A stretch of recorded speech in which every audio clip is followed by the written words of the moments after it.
안녕하십니까? 하나님의 깊고 놀라운 지혜가 담긴 성경 속으로 떠나는 시간입니다. 성경은 수많은 책과 편지들로 이루어진 거대한 도서관과도 같습니다. 그 안에는 우리에게 익숙한 창세기나 시편, 그리고 복음서와 같은 책들도 있지만 때로는 짧고 강렬하여 그냥 지나치기 쉬운 숨겨진 보석 같은 서신들도 존재합니다. 오늘 우리가 함께 살펴볼 유다서는 바로 그런 책입니다.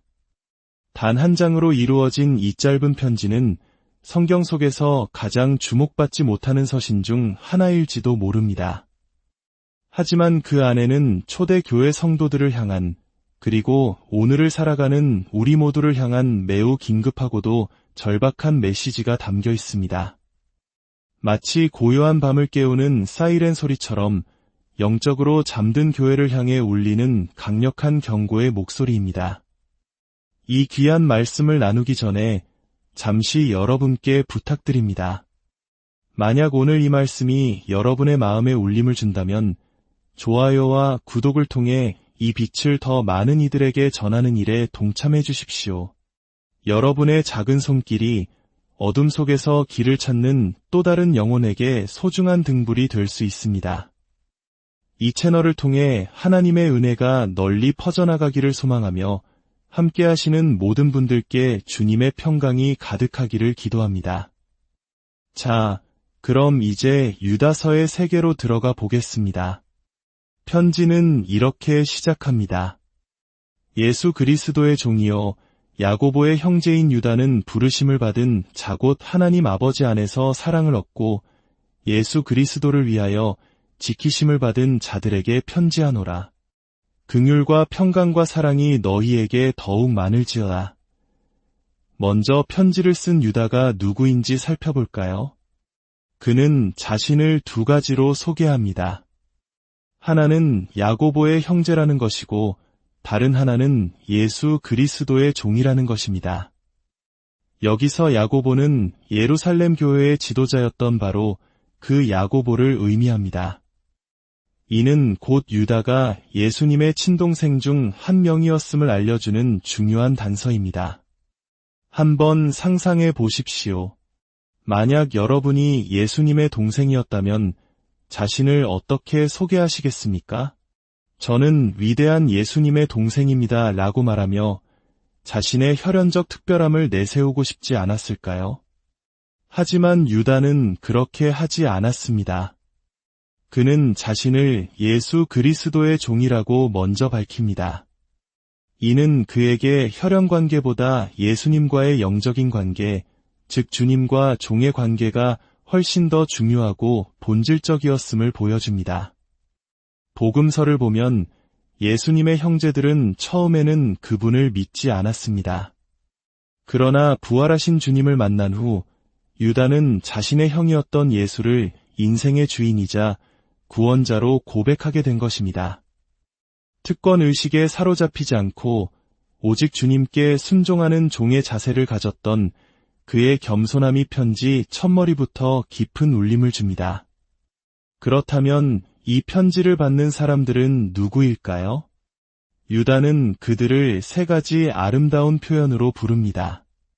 바로 부르심을 받은 자, 사랑을 얻은 자, 그리고 지키심을 받은 자입니다. 첫째, 부르심을 받은 자입니다. 우리의 신앙은 우리가 하나님을 선택한 것에서 시작되지 않습니다. 영원 전부터 우리를 아시고 어둠과 혼돈 속에서 우리를 빛으로 불러내신 하나님의 주권적인 부르심에서 시작됩니다. 이것은 우리가 얼마나 대단한 자격이나 조건을 갖추었기 때문이 아니며 전적인 하나님의 은혜입니다. 둘째, 사랑을 얻은 자입니다. 우리는 하나님 아버지 안에서 영원하고 변치 않는 사랑을 받는 존재들입니다. 이 세상의 사랑은 조건에 따라 변하고 시간에 따라 식어갈 수 있지만 우리를 향한 하나님의 사랑은 결코 멈추지 않습니다. 마치 자식을 품에 안은 부모의 사랑처럼 그 어떤 실수와 허물에도 불구하고 우리를 끝까지 사랑하시는 그 무한한 사랑 안에 우리가 거하고 있음을 기억해야 합니다. 셋째, 지키심을 받은 자입니다. 우리는 예수 그리스도를 위해 그리고 그분에 의해 보호받고 지켜지는 존재들입니다. 인생의 수많은 폭풍우와 유혹 속에서 우리가 스스로의 힘만으로 믿음을 지키기는 어렵습니다. 하지만 선한 목자 되신 주님께서 우리를 눈동자와 같이 지키시고 단 한 사람도 잃어버리지 않도록 끝까지 붙들어 주십니다. 유다는 이처럼 성도들의 영광스러운 정체성을 먼저 일깨워준 뒤 그들을 위해 축복하며 기도합니다. 긍휼과 평강과 사랑이 너희에게 더욱 많을지어다. 우리가 마땅히 받아야 할 벌 대신 베풀어 주시는 하나님의 자비인 긍휼, 세상이 줄 수 없는 하늘의 안식인 평강, 그리고 이 모든 것을 가능하게 하는 근원인 사랑. 이 세 가지가 우리 삶에 넘치도록 곱절로 부어지기를 간구하는 것입니다. 이 얼마나 따뜻하고 힘이 되는 격려입니까? 그런데 이렇게 따뜻한 인사말로 시작된 편지는 곧이어 분위기가 급변하며 긴급한 경고의 메시지로 넘어갑니다. 3절과 4절입니다. 사랑하는 자들아, 우리가 일반으로 받은 구원에 관하여 내가 너희에게 편지하려는 생각이 간절하던 차에 성도에게 단번에 주신 믿음의 도를 위하여 힘써 싸우라는 편지로 너희를 권하여야 할 필요를 느꼈노니 이는 가만히 들어온 사람 몇이 있음이라. 유다는 원래 성도들과 함께 구원의 기쁨과 은혜에 대해 나누는 평안한 편지를 쓰고 싶었다고 고백합니다. 하지만 그는 그럴 수 없었습니다. 왜냐하면 교회 안에 아주 심각하고 위급한 상황이 발생했기 때문입니다. 그는 마치 병원에서 환자의 심장이 멎었을 때 다급하게 외치는 코드블루처럼 영적인 비상사태를 선포해야만 했습니다. 그 비상사태의 원인은 바로 가만히 들어온 사람 몇, 즉 거짓 교사들이 교회 공동체 안에 몰래 침투했기 때문입니다. 이들이 무서운 이유는 교회의 외부에서 핍박하는 적이 아니라 양의 탈을 쓰고 성도들 사이에 섞여 들어온 내부의 적이라는 점입니다. 그들은 겉보기에는 매우 온화하고 매력적이며 심지어 성경을 가르치는 선생의 모습을 하고 있을 수도 있습니다. 그래서 사람들은 그들의 위험성을 전혀 눈치채지 못합니다. 마치 건강한 몸에 암세포가 조용히 퍼져나가듯 이들은 교회의 영적인 생명력을 서서히 파괴하고 있었던 것입니다. 그래서 유다는 성도들에게 강력하게 호소합니다. 성도에게 단번에 주신 믿음의 도를 위하여 힘써 싸우라. 여기서 믿음의 도란 우리 각자의 주관적인 신념이나 느낌을 말하는 것이 아닙니다. 이것은 사도들을 통해 단 한 번 영원히 우리에게 전수된 객관적이고 불변하는 복음의 진리 그 자체를 의미합니다. 예수 그리스도의 십자가와 부활, 오직 은혜로 말미암는 구원과 같은 복음의 핵심 진리는 시대에 따라 변하거나 인간의 생각에 맞게 수정되거나 희석될 수 있는 것이 아닙니다. 그리고 이 진리를 위해 힘써 싸우라고 말합니다. 이 싸움은 혈기와 분노로 가득 찬 다툼을 의미하지 않습니다. 원어의 의미는 운동선수가 경기에서 승리하기 위해 온 힘을 다해 분투하는 것과 같은 필사적인 노력을 뜻합니다. 이것은 결코 쉽거나 편안한 길이 아닙니다. 진리를 지키기 위해서는 때로 고통스러운 대가를 치러야 하고 오해를 받기도 하며 세상의 흐름을 거슬러야 하는 아픔이 따릅니다. 그렇다면 교회 안에 가만히 들어온 이거짓 교사들의 특징은 무엇일까요? 유다는 그들의 두 가지 치명적인 오류를 지적합니다. 첫째, 그들은 우리 하나님의 은혜를 도리어 방탕한 것으로 바꿉니다. 즉, 하나님의 은혜를 값싼 것으로 만들어버립니다. 그들은 이렇게 속삭입니다. 하나님은 사랑이시니 괜찮아. 우리는 은혜 아래 있으니 어떤 죄를 지어도 다 용서받을 수 있어. 율법에 얽매이지 말고 자유롭게 살아. 이것은 하나님의 위대한 은혜를 자신의 육체적 욕망과 죄를 정당화하는 방패막이로 삼는 끔찍한 왜곡입니다. 복음은 우리에게 죄로부터의 자유를 주지만 죄를 지을 자유를 주는 것이 아닙니다. 진정한 은혜는 우리를 죄의 자리에서 돌이켜 거룩한 삶으로 나아가게 하는 능력이기 때문입니다.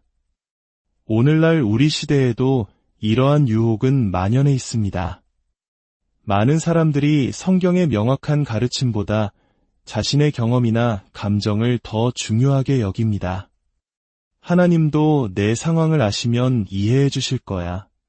이건 잘못된 줄 알지만 내 마음은 이게 옳다고 느껴져. 이렇게 자신의 감정과 경험을 성경 말씀보다 더 높은 권위에 둘 때 우리는 이미 거짓 가르침에 발을 들여놓고 있는 것과 같습니다.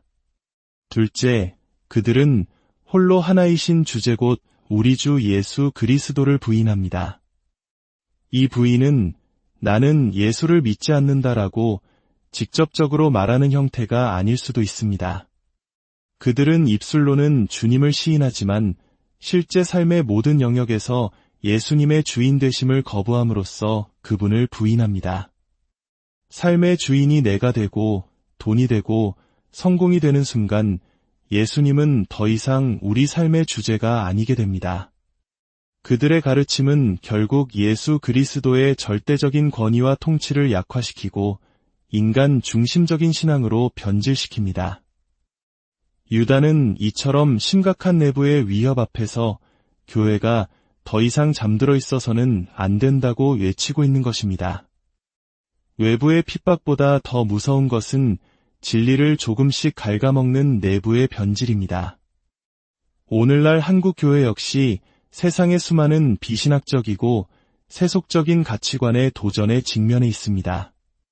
복음의 본질보다는 인간적인 위로와 성공에 초점을 맞추고 성경의 권위보다 개인의 경험을 우선시하는 풍조가 교회 안에 스며들고 있지는 않은지 우리 스스로를 돌아보아야 합니다. 유다의 경고는 우리를 두렵게 하기 위함이 아닙니다. 오히려 우리를 깨워 진리 위에 굳건히 서게 하기 위함입니다.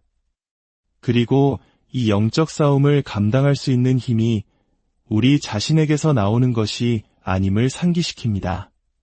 그 힘은 우리가 바로 하나님께 부르심을 받고 사랑을 얻고 지키심을 받는 존재라는 영광스러운 정체성을 기억하는 데서 비롯됩니다.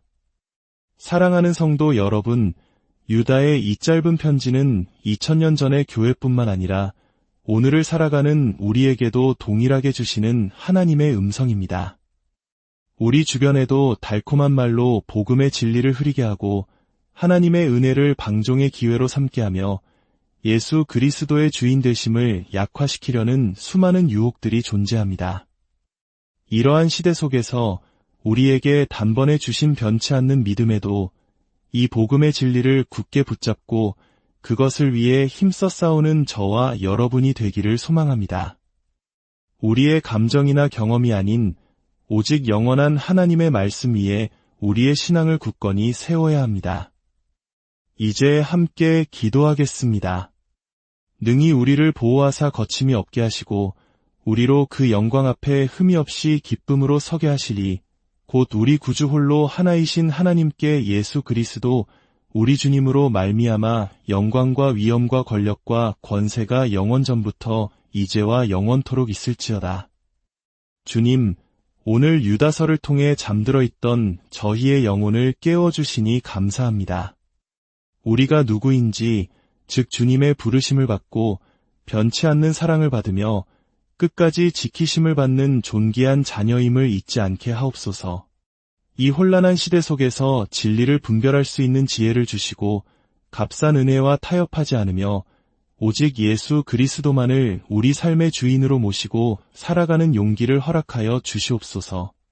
이 말씀을 듣는 모든 성도들의 삶과 가정 위에 주님의 긍휼과 평강과 사랑이 넘치도록 부어주시기를 우리 주 예수 그리스도의 이름으로 간절히 기도합니다.